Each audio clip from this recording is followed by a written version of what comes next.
Today, we are talking about something that should never exist, but it does. A so-called challenge that is spreading, has been spreading, and is still spreading among kids. A trend that turns risk into perhaps entertainment. A moment that can become irreversible in seconds. This is not a warning from theory. This is reality in 2026. We are joined today by Todd and Mia Minor, parents who experienced the unthinkable with their beautiful son, Matthew.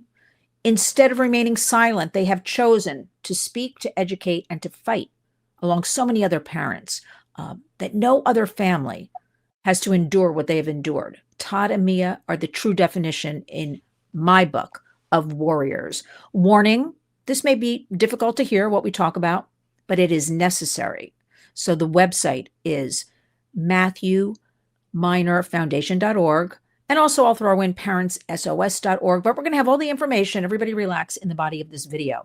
So let's hear from Todd and Mia Minor. Thank you both for being here. We are sorry, but we are so grateful that you're with us today on The Warriors. Thank you, Lynn. Thank you. Thanks for having us. Of course. I'm so mindful always of feelings and parents, and I just want to start with something. How do you both, I'm very serious about this. Like, how do you both take care of yourself? Because you're talking about this almost all the time. You know, you're traveling, whether it's Washington, around your state, around the country. It's a lot. Yeah. I'm very serious in how you both take care of yourselves and each other. Well, prayer. I focus on prayer and family. Yeah. You know, because we still have another son, Yeah. who Oldest the son. older son, and so we have to be grounded in some kind of, to keep our family, Yes. and stable. And so that's some of the ways we, and then we go out and we advocate, go to church. We talk to our church, who's been very inspirational and supportive of, helping us through this tough time. And that was, big to our family as well. And so we are just grateful. I think what we've been doing, Lynn, is we've been kind of mixing in between our advocating and kind of the fight. We take breaks, so we try to do family things. So we just celebrated Easter with our family, had a wonderful dinner. We spent time with Mia's mom. My mom has passed, but we spend time with family just to recharge. We go back down to Virginia to just be part of nature and just recharge. But then also, like Mia said, I think we truly believe faith, family, and community is what kind of gets us through. It got us through immediately at the time when Matthew passed, and it keeps getting us through now. Yeah. I mean, you both stole my key words. It's like faith, family, community. Yeah.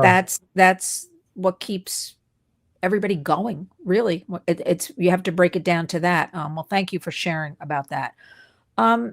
Let's talk about Matthew. Mia, let's talk about him beyond all this tragedy. Tell us about him. Tell us about his personality, his interests, hobbies, Matthew, his humanity, anything you want to share with us. Matthew was a loving kid. He was so down to earth. He run around. He was very active and enjoyed going to school and church. He enjoyed that and hanging out with his friends and his mother. One of the mothers was so amazing how mannerable he was. And, matter of fact, our sixth.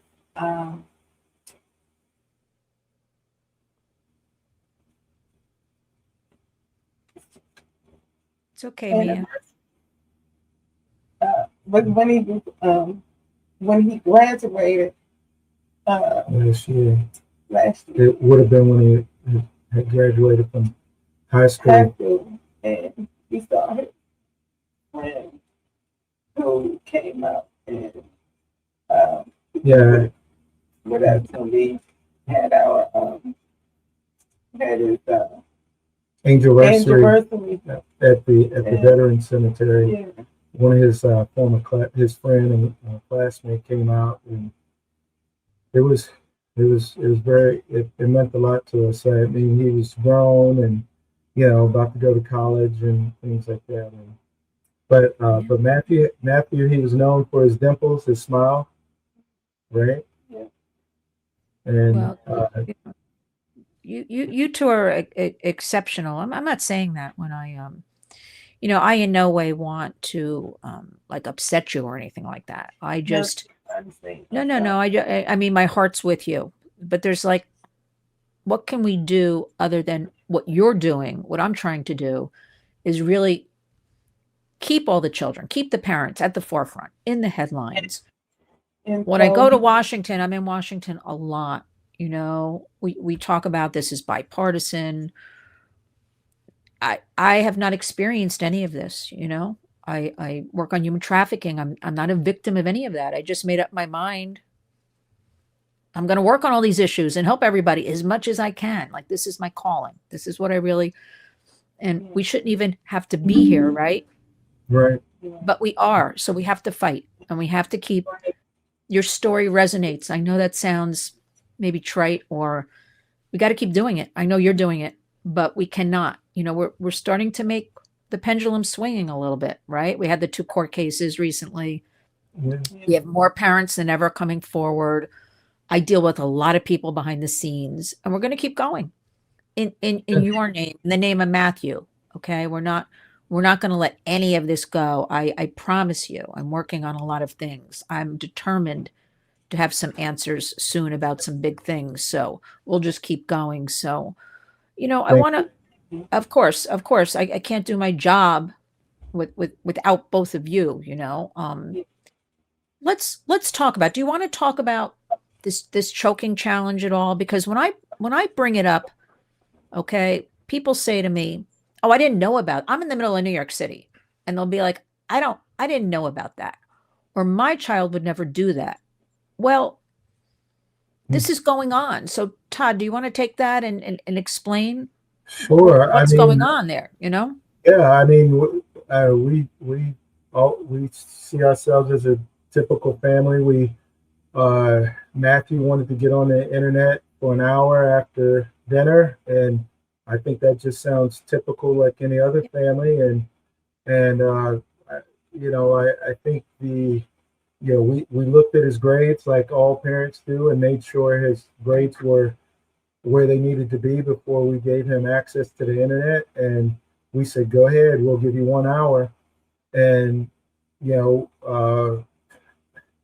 I mean, it was just so devastating, because our oldest son came back home from working out, and he said, run upstairs, there's something wrong with Matthew. And we did. We went up there quickly, and we saw Matthew was unresponsive, and we were trying to, everything was racing through our mind. We were trying to figure out, how did this happen? Family dinner, like we always do every. And we were just wondering how we got there, but then instinctually my military training kicked in. Mia was, of course, we were just both out of it. But I said, Mia, call 911. I started performing CPR to try to resuscitate, revive Matthew and everything. Mia got 911, so we started going through everything, all the everything, blowing, compression, everything. And during that whole time, I was just thinking to we were just saying to ourselves, God, take us instead of our son. And I think all parents would rather take the place of their child. You don't want to see your child suffer. So eventually the emergency team came and got Matthew, put him in the ambulance, and we followed behind him and went to the hospital. And that whole time, it just seemed like it was slow motion. We were just wondering, how did we get here? What is this? What is going on? And so once we get there, it was quite interesting because we had never had any direct interaction with law enforcement except, maybe a speeding ticket or something like that, if they were pulled us over. But the police officer, the detective, said, "Hey, I want to, I need to talk to you because we need to make sure there wasn't any foul play, that kind of thing." And so we showed him the video. We had a family camera in the house, so you could see everything that happened exactly the way we said it. And he said, "Okay." He said, "Now, do you mind if I go and talk with your son and take him back to the house?" Because he wanted to look things over with us not being there and investigate. So he did. And during that whole time, I think there was a pastor that was there. He was talking to us, and, we're religious. We're people of faith. But I got to tell you, Lynn, at that time, I didn't want to hear any scriptures. I didn't want to hear anything at that moment. I was just, I think we were just concerned with, what was going on with Matthew. And then finally, at a certain point, then the doctor comes back and around 2:30 that morning and told us that Matthew had passed. So we were, he hadn't taken us back yet, but then the detective came back and said, "Hey, I looked at his devices and I saw he had accessed TikTok and YouTube, direct, immediately before you guys finding him unresponsive." He said, "I think this is the blackout challenge or the choking challenge on TikTok and YouTube." And we were like, "What are you talking about? Choking challenge?" Really? And I'm an IT professional. I keep everything locked down. We have time limits for our kids and everything. And so it was foreign. That's all I could tell you. It was foreign, and we just didn't think that it was something that could happen to us. And I think that was, just like what you were saying earlier, a lot of parents and families think it couldn't happen to us. Well, we felt that exact same way. So after talking with the detective and, then the doctor asked us to go back and identify Matthew. And I got to tell you, that was so hard because we had just had dinner. I mean, we just had dinner. My wife made dessert and everything. I mean, up to that point, it was like a perfect day. I would categorize it a perfect family day. We spent time, we talked, we ate, just had conversation around the table, and choking challenge or blackout challenge or none of that ever came up. We never even knew to look for it. So after we identified Matthew's body, we come out the other door and all the medical professionals were there, nurses, doctors, and everything, and they were just there kind of greeting us because I think Matthew was the youngest. Yeah, consoling us and hugging us, and because Matthew was the youngest individual that had passed, in the hospital, at least at that moment. And so then fast forward to the, if it's okay, I'll fast forward to his memorial service, and that was when the pastors, part of our support group and structure, they talked with the kids during the memorial service and said, "Hey, you're probably participating with this this challenge or other challenges." And all the kids just started shaking their head and they were looking at each other. They didn't want to, I think they didn't want to tell on each other. That's what it kind of seemed like. It was something they were doing, but they didn't want to, they were afraid to be considered the tattletale or the, snitch. And so I made sure we made sure we looked out the corner of our eye because we were sitting up front, of course, as a grieving family. But I made sure I caught note of the kids that were shaking their heads. And so after the memorial service, we pulled a couple of the kids to the side and said, "What is this? What is this blackout challenge, choking challenge?" We just, we're older. We just don't know what that means. And they said, "Well, this is being sent to us through the algorithms and we can't turn it off. Like even if you try to turn it off for a little bit of time, later on you'll get it, or you'll get some other kind of self-harm that comes your way." And that it was around that time, me and Mia, and then also during the memorial service, the kids were saying that Matthew was their big brother. He looked out for them. He made sure people didn't pick on him or made sure that they didn't get hurt. And I think it was right at that time that we decided that we were going to do all that we could to keep, first we were thinking locally, but we didn't realize how big this was. But then we realized, so we're going to do everything we can, along with you and our other partners, to keep kids safe in America, in the world, if we can. So, so that's why we called the foundation Matthew Minor Awareness Foundation, because once you have awareness, it's just like I was talking with Mia, just like when I was in the military. If you have reconnaissance or you have some understanding of maybe what you're walking into, at least a little better understanding, you could better prepare your family, your children, or you could at least put more limits on it, or kind of pay attention as much as you can. But one thing we realize is that the parents can't do it alone, and there's nothing that parents will be able to do by themselves that will be able to combat the power of the algorithms. We're talking AI, maybe not as smart or as in depth, but it learns from what the kids are doing and interacting. Even if, I think even one of the kids said they didn't even look self-harm or anything up, but they lent their phone to somebody else.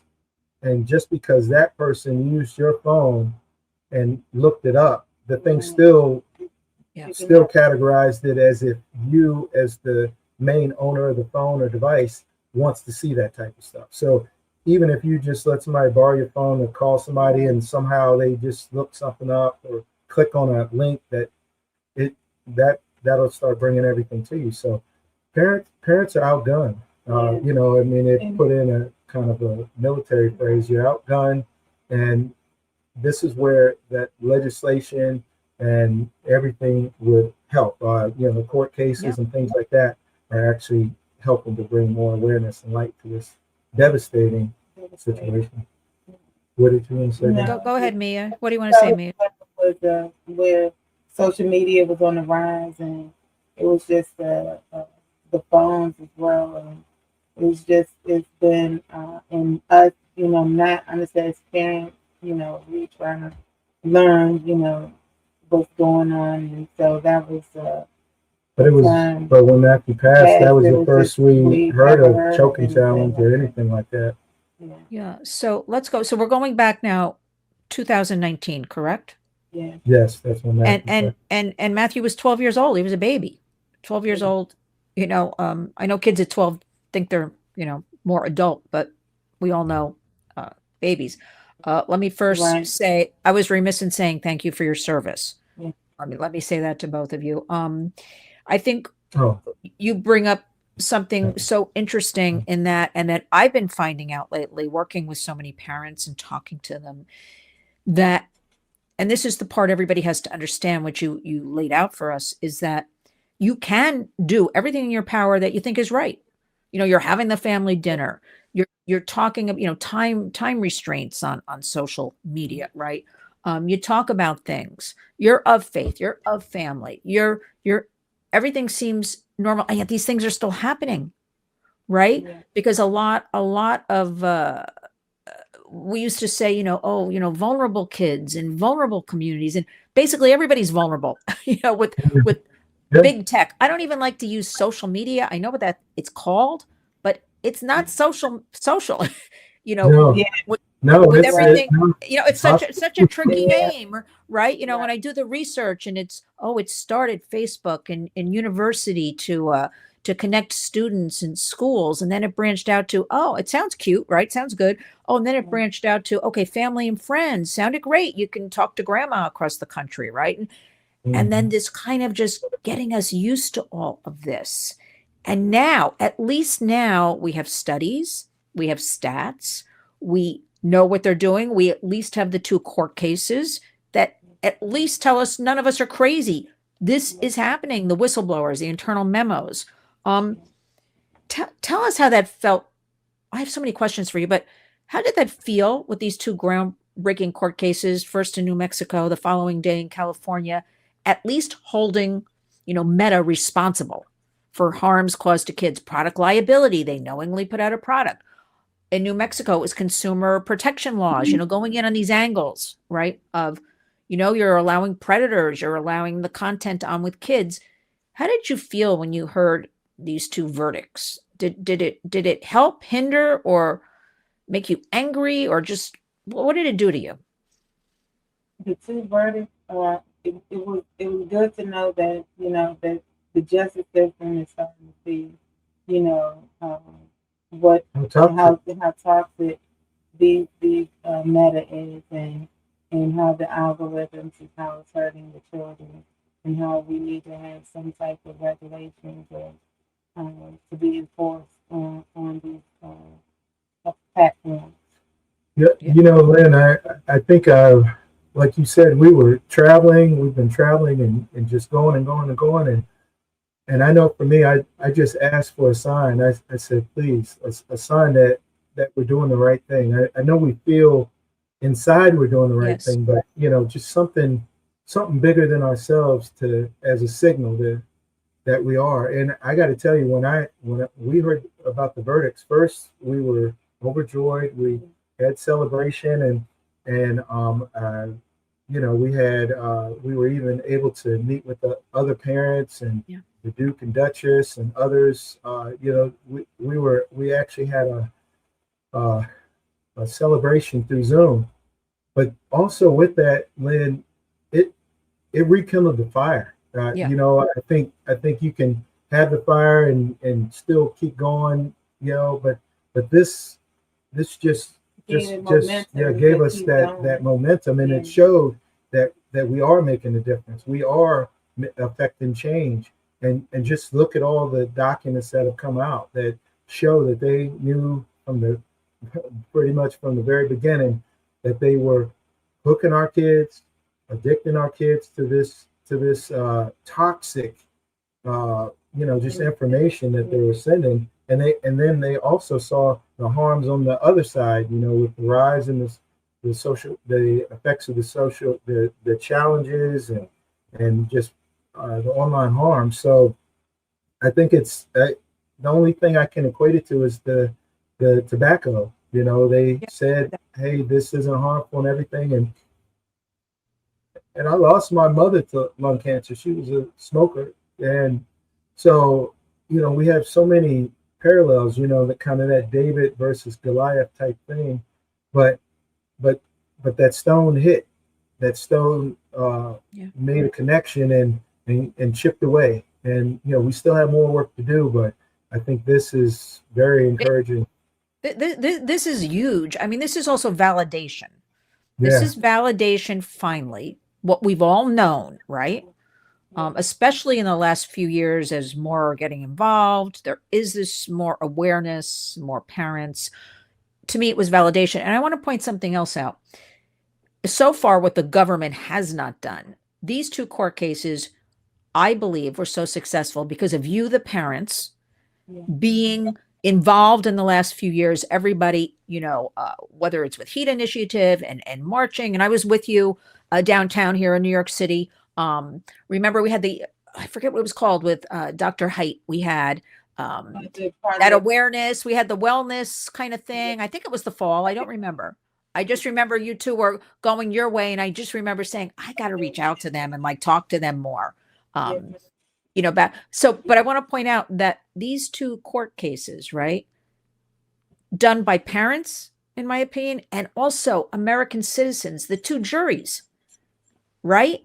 The American public, that gives me hope, right? Yes. Because I have to tell you, I've been so conditioned, I think we all have, that big tech just gets away with everything right now. Yeah. I was actually, Mia and Todd, kind of shocked.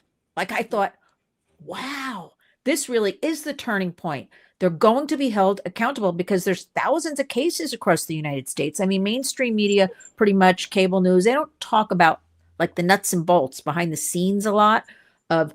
There are thousands and thousands of parents and families, with litigation and getting ready. And I know a lot of them were waiting, because I talked to a lot of lawyers across the country and parents, and they were waiting for this to see how these cases would go. to jump Yeah. off, into their own. So I think this is really a point of hope. And again, going back, I can't say it enough. You, the parents, bravely coming out all the time and marching peacefully and going in front of Congress and keep talking about it over and over. It is the hardest thing in the world, in my opinion. I know you're doing it because you're fueled to do it, like you have to do it, right? In the name of Matthew and everybody, but you you know, know what? And you do it for those parents who also can't do it. There are parents that can't talk about it, will not go out. But the jury, those two juries did this, and they're to be commended, these people. Yeah. Because we have to get into, well, before we get into, I want to talk about the Kids Online Safety Act for a minute, but let's talk about the foundation. Give us some, because I was reading all about it. You do some wonderful things, including scholarships. Tell us about that a little bit. Sure. Yeah, like you said, Lynn, we originally started with the awareness, handing out flyers, that kind of thing, but it grew. We realized that we could affect change and kind of bring awareness to youth by having them, submit an essay for scholarship, for college scholarship money, college scholarship. And during that time, we also use that when they apply, use that to glean information from them to, just make sure that we can readjust our program. Also, we try to bring that information back to partners. Just, hey, this is what we're hearing. This is what we're seeing in the essays, that kind of thing. So we have that, but then we also we public speak in our local community as well. Yeah. We churches, local civic groups, fairs, things like that. Just kind of keeping things going. Yeah, just of the awareness of the online harm that's out there. And we also have a podcast. We call it the Resiliency Podcast. We had a different name, but probably as you know, we started kind of rough, and now we're hopefully getting a little bit better as we're going along and stuff. But during our podcast, we try to showcase the resiliency because, like you said, if we didn't have our community, just getting back to when we heard the verdict, I think at first I think we were in shock, like you were saying. We didn't even realize what we had just heard. And then talking with other, we were talking with other parents. We were like, wow. I mean, it was just, we were slowly taking it in, what it meant. But then, like you said, other parents and other advocates, what this means to them. I think it was a kind of a step process and kind of taking in what had actually happened, because up to this point, nothing meaningful had happened against big tech. But also, just circling back to the podcast, we like to showcase faith, family, community, and then also for us, mental health professionals. It's okay if you have to talk to somebody, to a clinician or somebody that's trained to get you through these tough times. Talk to the people at your church, talk to the individuals that are in your community, your support group. Everybody usually has somebody that is part of the support group, but if not, we're also part of the Parents Network. Yeah, I want to talk about that because I wanted to say to you, talk about the parent groups a little bit, or what's been the most helpful to you, because I want families to know people are isolating, right? Or they're embarrassed about things, or kids are isolating because of the devices. We have plenty of studies that tell us all of this. Tell us about the support, because you're pointing out, Todd, the most important thing, mental health. No, there's no stigma with mental health. I mean, now we have social media. Again, I don't like saying social media, but I have to, right? But purposely put out there, driving people insane and harming children and families. It's unbelievable. So let's focus on mental health. We all need, a boost up. What's been the most helpful? You did point out, parents and things like that. But tell us a little bit more about that for those warriors listening who really think they're alone. Nobody's alone. There's something out there for everybody. Yeah, I think when Matthew first passed, at the initial onset, we did exactly what you said. We isolated. We stayed to ourselves. We were kind of in like a little cocoon. And then once one of the parents reached out to us about our scholarship. Interesting enough, they were applying for it, and they saw our story, and they said, "Hey, we think, the parents SOS, or with Fair Play, we think you should connect with them." And that was the first parents group we connected with, and then right, the support group, right. But I think the thing, once we did that, we saw that we weren't alone, and I think that was the big thing. Like you said, we were just all by ourselves. Even with church and others, we still were the only individuals in our community that had lost a child to an online harm, And so once we talked with them, we were able to see what they were doing. They were taking their pain and turning it into purpose. And then we asked, what can we do? And they said, well, you could start talking at your state level. So we did that, and then at the federal level, and everything that's going on from that. But also we work with the parents together. Yeah. Well, no, I mentioned Fair Play, but we also work with Parents Together, and that also got us tied in with the Archwell Foundation, or now the Archwell Philanthropy, and the Duke and Duchess and their group. You okay? Yeah. Oh, okay. But yeah, they were so big in just building community and letting us know that we are, that everything that we've gone through, that essentially they let us know we were seen. We see you, we see your pain. They may not be able to. Everybody hadn't lost a child, but they let us know that we're here for you. Talk it through. And I think those groups are really good, because there's a time to be the warrior, but then at times you need to be able to take a step back and recharge, as we were talking about before. So with that, when it's not the Todd and Mia that you see on TV and the interviews and stuff like that, it's the Todd and Mia just as a person, and just talking through, sometimes we just talk about what our favorite meal was either that day or for that week, and did we take time to just have coffee on the patio and just kind of take in a little bit of nature, and just kind of take a break for a second, because everybody needs that too. You need the understanding, but you also need a safe place where you can just be yourself. Yeah, definitely. And that's what they've been for us. Definitely, everything you say, Todd. Everybody needs to step back, right? We live in this overwhelming environment, I think, today, especially fueled by the internet. We have so much thrown in front of us, in front of kids, the swiping, the constant. We know there are addictions to the internet. I mean, adults suffer from this as well as kids. So we're fighting so hard, especially for our children right now. We know our Gen Z, born 1997 above, right? They've been born in this digital bubble. None of us asked for it as parents. I'm a grandparent also. Like, this was just thrown at everybody, right? Yeah. And we didn't know in the beginning. We thought this was kind of cool, right? iPhones and all that.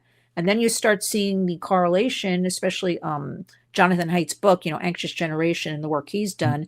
And you start seeing this correlation of the, advent of the iPhone in 2008, and how all of a sudden cognitive and kids and their attention slipping. And we can only deduce, right, that yes, all of this is affecting children's brains and cognitive abilities, and being egged on, with these ridiculous, harmful challenges. And, and so so now we know. Now we have, what I want to say is like some more proof, right? The validation. Let's talk a little bit. We at the Warriors are working extensively on the Senate version of Kids Online Safety Act. That is Senate Bill 1748, with duty of care, no preemption.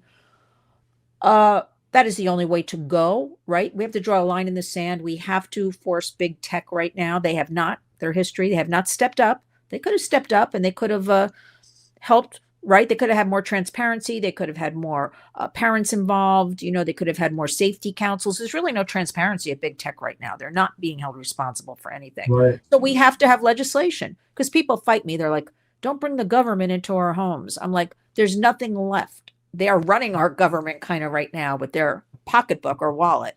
I mean, I'll leave that for another program, so like we no, and it's we the people, they work for us. I'm saying this, not you. And so now what Kids Online Safety Act, we have to have this. What do you two want to add about this, or comments or thoughts, whatever you want to say or not say? No, I think you hit a lot of the nails on the head.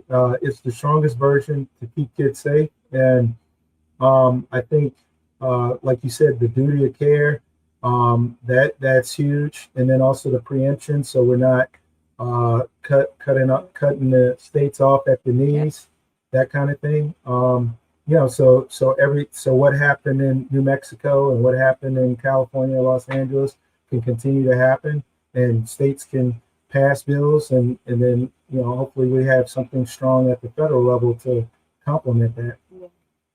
But I think also, I mean, you mentioned it, but I guess I'll just go ahead and say I was disappointed in our lawmakers that met with Mr. Zuckerberg right after the verdicts. I mean, like Disgusting. immediately after. Disgusting. And so then we have to continue to push at all angles. The state, federal, and it seems like state and the court is. We have a lot of traction there, so we'll have to focus on that and continue to push for the Kids Online Safety Act. I mean, I've shared this story, but we were in Mr. Scalise's office and Mr. Johnson, or the Johnson's office, both of their office. And we kept seeing pictures and cups and everything, world's greatest dad and things like that. But I don't know how they could be the world's greatest parent or dad and still support big tech with what they're doing without meaningful legislation. I don't know how you could do that, because you have to look at your kids and I think if we were able to even talk with them, they have restrictions. They, that'd be nice to know. Are you restricting your kids? A lot of the big tech executives don't even allow their kids on social media or any of those. You're right, because Mark Zuckerberg is on record. Also, Sam Altman from Open AI. I don't even like to say AI, but we're in the AI world now. They're on record as saying they don't allow Mark Zuckerberg certainly doesn't allow his children on social media, right? But it's good enough for our kids. I want to say something to you about Speaker Johnson. When I saw immediately a picture of him walking with Mark Zuckerberg, like right after, maybe it was the day after, I think, correct me, I might be wrong. My heart dropped. And I said, oh, these parents, how, and I'm beginning to really speak out about it. So who knows if I disappear or something, but how dare he, after 2 years of basically close to 2 years of parents, groups, individuals, asking for a meeting. I am determined he's going to grant a meeting. He will not get away from me. The parents have to be brought in to the White House for a parents' council. I'm sorry, that's what I'm working on. They have to have a seat at the table. If you can have also the recently launched, at least in name only, a White House Tech Council with people like Mark Zuckerberg and Sam Altman on there. And then I had to look up the other names. I didn't recognize some of the names. They're all like tech people, right? You are going to have American parents at the table. And that's just the way it's going to be. And I'm going to manifest that this is all happening. Okay? Because we're not, this is not going on. Especially, what have we learned? All this horror and tragedy and trauma, and now we have artificial intelligence. And we work with a lot of ethical technologists, good people, Can AI really be used for good? We know this, to empower our kids, to help them academically, which, by the way, across the United States, all grades are failing, K through 12, academically, science, math, and all that. And so, AI has to be built with our children and families in mind, not we work for AI, right? So I'm rallying for that kind of thing. But we are with you 1,000,000%, and all the parents There will be a meeting with Speaker Johnson. This is And for you I to didn't tell, when you tell me, like, world's best dad or whatever was in the office and all that, yeah. and we don't get dismissed. We're not getting dismissed. We have proof and validation. Okay. If you're going to have big tech people at the table, you're going to have parents at the table. That's all I'm accepting. That's it. And I believe, the whole bottom line is, because people say to me, why does this happen? It's very crass and very simple. It's just profit over people. They just make money and power. I think, and they're driven also. I think this handful of people from Silicon Valley, they've been allowed to get away with it. It gives them power. They have so much money. What are they looking for? Right. But we will not allow this, And just like you said, this isn't the end. The different groups we're constantly working and strategizing. Parents SOS, others, the other ones we've mentioned. We're constantly working, communicating, because the fight just got started. This exactly. is. I mean, everything was kind of the lead up to this, but now that we're in the courts and we're able to hopefully get the meaningful meetings and be able, because that is the reason why I think they won't even meet with us, Lynn, because this is Johnson and Scalise. Earlier, maybe I didn't mention, we met with their staff, not them, but we want to meet with them, the principals. We want to meet with them specifically, because it's hard to tell parents eye to eye that their children's lives don't matter, that we went through the most unimaginable tragedy and it doesn't matter. So they'll kind of avoid, dance around. Well, they can't. They chose to go into these jobs, right? Or they got elected into these jobs. Again, they work for us. And no disrespect to, staff in these offices, because I've dealt with a lot of them, but we're done with that. Yeah. We're done with somebody taking cards or pictures of kids, or we'll get back to you, and we're done with, I'll pass it on. We're done with going into offices and there's nobody here today. Like, we're done with that. It's like top down. It's like president, speaker, that's it. Okay. I had a lot of hope. I had hope when the first lady, we did the Take It Down Act back in May last year. And I really thought that could be the start of getting into KOSA then and letting that, but as you know, like, that kind of stalled. We have, Kids Online Safety Act in the House right now. It's a piece of toilet paper. My words, not yours. It means nothing. They go ahead without the sponsors and they rewrite things and never heard of before with legislation. And so, 91 to 3, it was just, should have been a no-brainer. Yeah. Exactly. 91 to 3. It's like nobody thought, we always thought, oh, the House, it'll be the same thing. Like, and then all this nonsense and this game plan. Well, we're just not having it right now. So we're working on all of that. And again, these 2 court cases, especially, and with more of the awareness, and certainly with your bravery and your sharing about Matthew all the time. And we just have to keep, like, brainwashing society and getting more of them on board. And they are coming on board. I just want you to know, because I travel a lot in the country. People are much more awake than even 2 years ago about any of these issues. So this is the good news.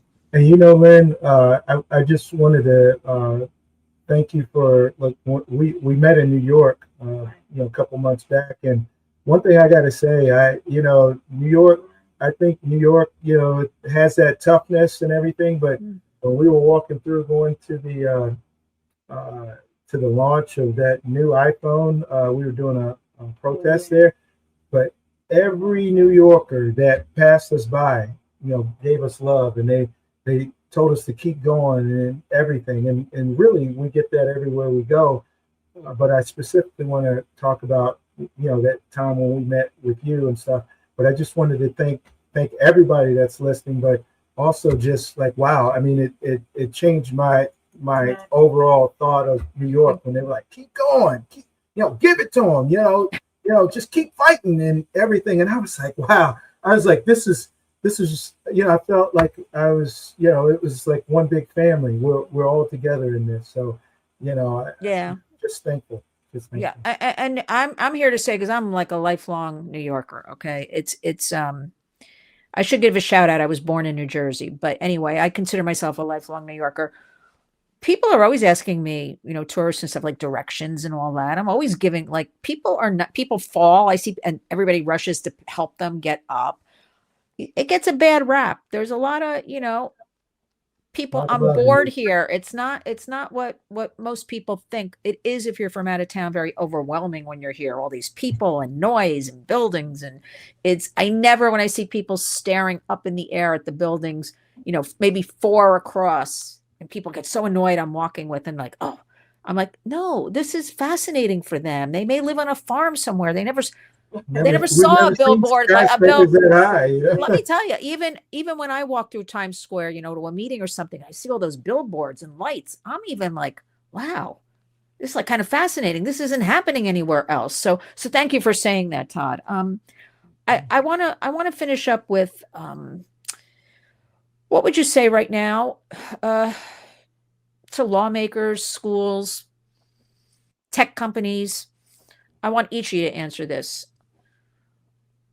about the landscape today. What's going on? Let's give them a takeaway. Obviously, they're going to all of your information, and we'll have fair play, for kids, and we'll have parents together. We'll have everything in the body of the video and the foundation and all that, so people can take their time. People tell me they need to take their time when they read things and look up websites and kind of absorb it, right? But I want each of you to. What's the takeaway today? What do you want them to know right now in 2026? Because the fight has just begun. That's what I say. Look at saving our children. We need to have some better protection, for the online space. I mean, it's just like the same environment. If you was to go outside, and you would have to protect your kids from the drugs and the,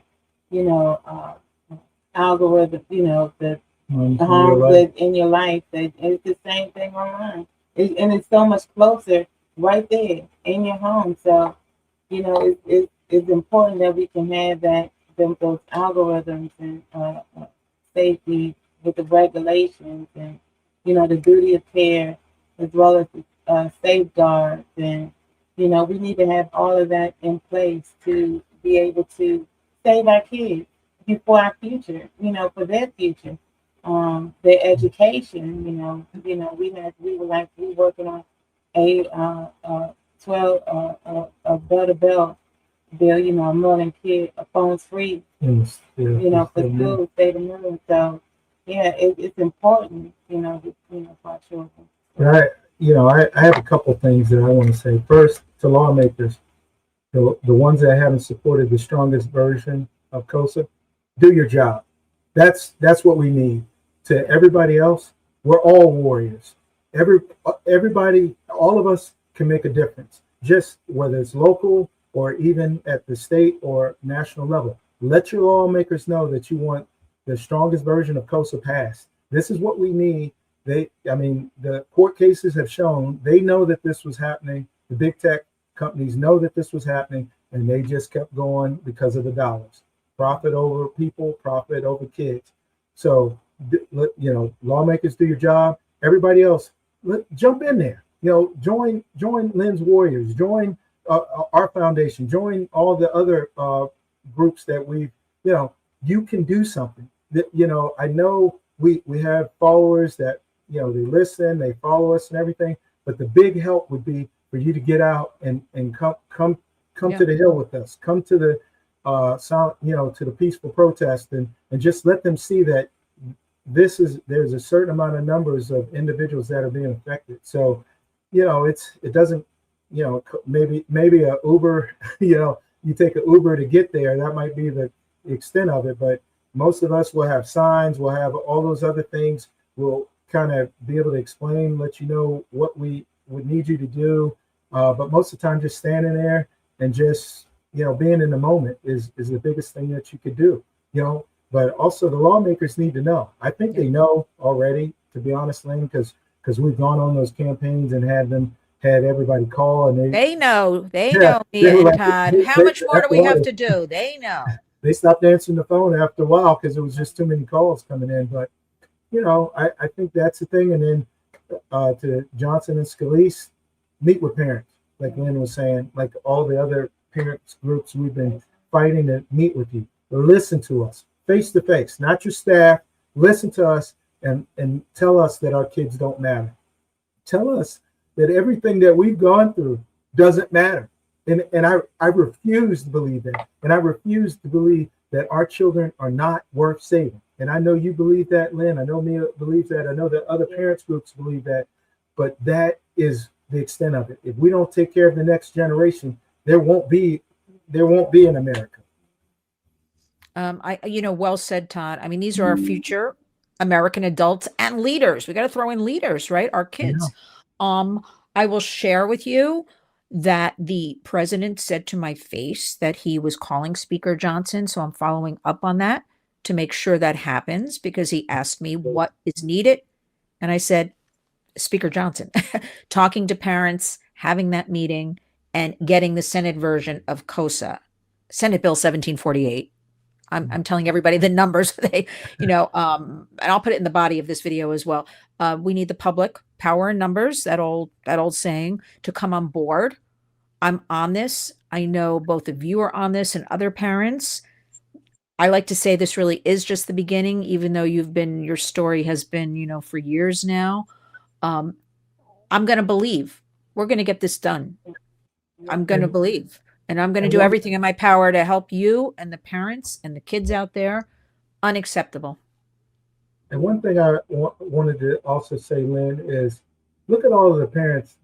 Look at all the parents that have come together. That I guess that you're seeing on TV and everything. There's some that choose not to speak, publicly and everything. But I think the thing is I think we look at this as our family. Your family. Brought together through tragedy, and look at how protecting our kids has made us one, made us where we were able to work together. Just, any parent, for animals, for humans, when you start hurting our children, that's when we got to start kicking butt. That's when we got to protect our families. That's when we have to do whatever it takes to have that pain or that hurt or whatever to stop. So, like you said, Lynn, we're not going anywhere. We're going to keep fighting.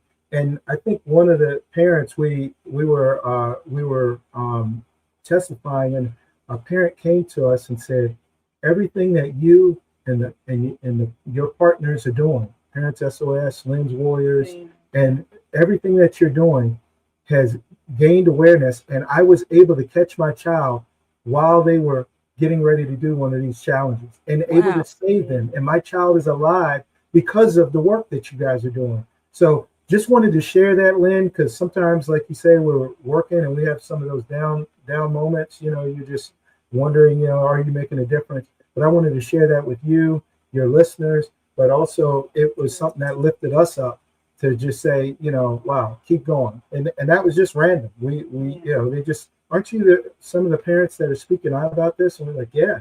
And here we are. So, makes it work. Makes it work. Makes a difference. Yes. That's what makes it worthwhile when you hear those words. It's very, and you need to hear more of those words. Well, promise me both we're going to stay in touch. We're going to do this again because we can't just have one-offs. We got to keep talking about this. We have to keep having updates about things in different communities around the country.